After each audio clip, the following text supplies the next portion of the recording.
In this installation video, we explain the function of the MHT sensor, show you how the installation process works, and what tools and materials are good to have on you for the seamless installation. The MHT sensor is designed to be installed on wooden elements of the house structure.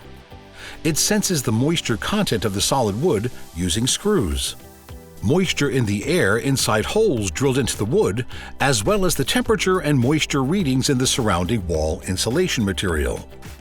The most common location of the sensor to properly detect moisture from inside the house is on the interior side of the foundation beam. The sensor can additionally be placed in other locations such as the roof truss or balcony connection. The packaging consists of the sensor, 2 measuring screws, 2 smaller screws for mounting the sensor, and a power cable with a black connector for the sensor. Be sure to only use the screws supplied by us. You will need the following for the installation: a cordless drill with a 10 mm wood drill bit, a set of bits, a loom tube with a 20 mm inner diameter and clips, air stop sealing tape, a screwdriver, and in some cases, tools to cut out the space to install the sensor, such as an oscillating saw. For demonstration purposes in this video, the installation is in the most common sensor location, on the foundation beam. The sensor is always installed lengthwise below the level of the future floor. The first step in installing any sensor is to familiarize yourself with the floor plan of the house and our suggested sensor placement, which we supply with every order. The floor plan includes a drawing of the sensors to an accuracy of approximately 1 meter. The choice of the exact installation location needs to be carefully considered according to the actual building situation. Before installation, mark the identification number that is written on the sensor at the installation location. This may be 1 or 2 numbers connected by a dash. The marking should be written in large and legible characters in order to be visible in the photos you will take at the end of this installation. The placement of the sensor should be at least 15 to 20 centimeters away from any drains, water inlets, or heating pipes, as fluctuating temperature can adversely affect humidity measurements.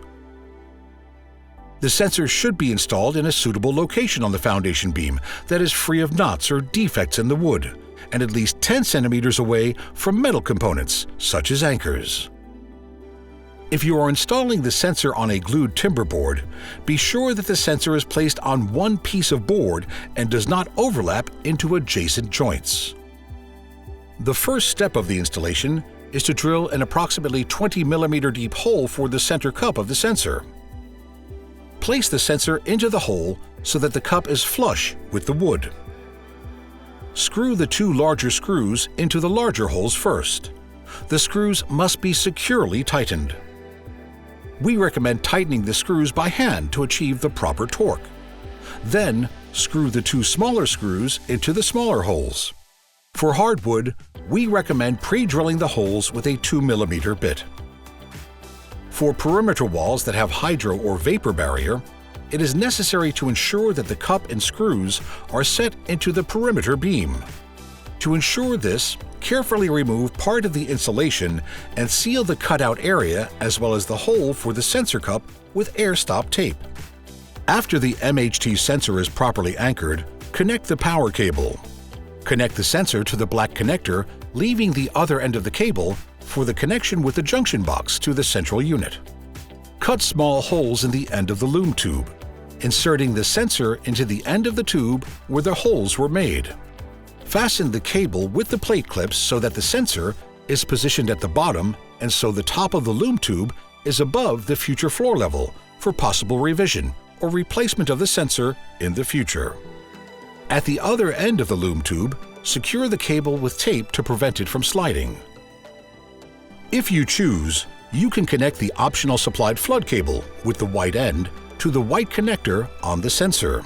The flood cable is loosely laid along the wall or along the pipes whose surroundings it is to monitor.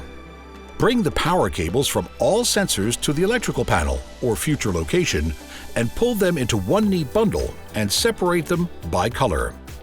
After installing all of the sensors, be sure to test them. The final step in the process is photo documentation. Take at least 2 pictures at the sensor installation site. The up-close picture should include a sensor, a piece of cable, and the loom tube, along with the legible numerical marking. The wide shot should then capture the entire wall around the sensor so that you can clearly see where it is located within the room. To archive and validate the correctness of the installation, please send copies of the photos via email to the address displayed on the screen. Let's summarize what to remember and what to watch out for. Install the sensor in locations that are not close to water supplies or heat sources. The sensor should be installed horizontally in a suitable location in the wood without knots or other defects and at least 10 centimeters away from metal components, such as anchors. If setting the sensor in pressboard, be sure that it is not in place in a seam. The screws must be sufficiently tightened. Sensors should be placed in a loom tube in the event of revision or replacement. Do not forget to leave extra cable.